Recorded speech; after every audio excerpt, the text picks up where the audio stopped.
Assalomu alaykum kanallarimiz hurmatli hurmatli do'stlar. Bugungi videoligimizda 3-qavatda bir xonali kvartira bilan tanishib o'tamiz. Karat kafening yanında.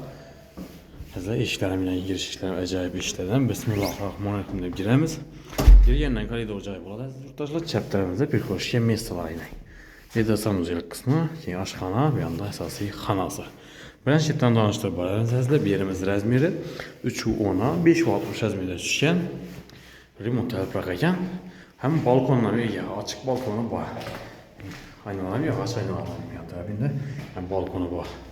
Bir de juda koyuş için, bir de televizyon mesaları. Hazır gündüzle ornatılgan dival abu ekan, işler yağaç işledi. Gaz, ve sudan muamması yok. Şehrimizin kalk merkezinde joylashgan acayip mesada. Karat kafenin yanında 4 qavatlı binanın 3. qavatında bir xonali kvartira. Narxı acayip narxda hurmatli narxını ekranda yazıp kaldırmamız, nazvan yapıysanlarda bemalol gelip üstünde yine soğulaşıp alışmanız mümkün. Maşallah. Şimdi bir sanuzillerine göre ödeme olsak, sanuzillerimize görüp durmaz yine. Babandan dövekleri kafil bulan bir Allah adına tonlu fondayken. Tarafımızda ise aşkhana kısmı farklı kılıngan gaz pliteleri var. 2 gözlü moykeleri, gaz çöçleri var. Aynaları yavaş aynalardan. Birinin razmeri 2,5 razmerdə düşkən. Hürmetli abonatçılar ve əzizlər, hürmetli vatandaşlar. Kvartiramız lokasiyasını yine bir esnatib ötsək. Karat kafe yanında 4 qavatlı binanın 3. qavatında bir xonali kvartira. Narxı ekranda yazılıb turadi əzizlər. Gəlib bemalol soda açıb alışmanız mümkün. Nömrələrimizi ham qaldıramız.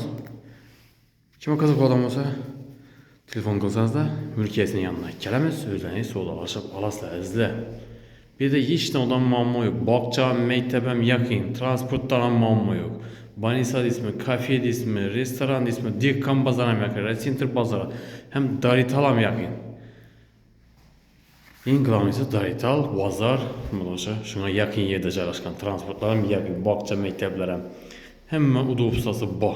Hemen şartına iyi hurmatli zor mesafada joylashgan. Şehrin kalk merkezi.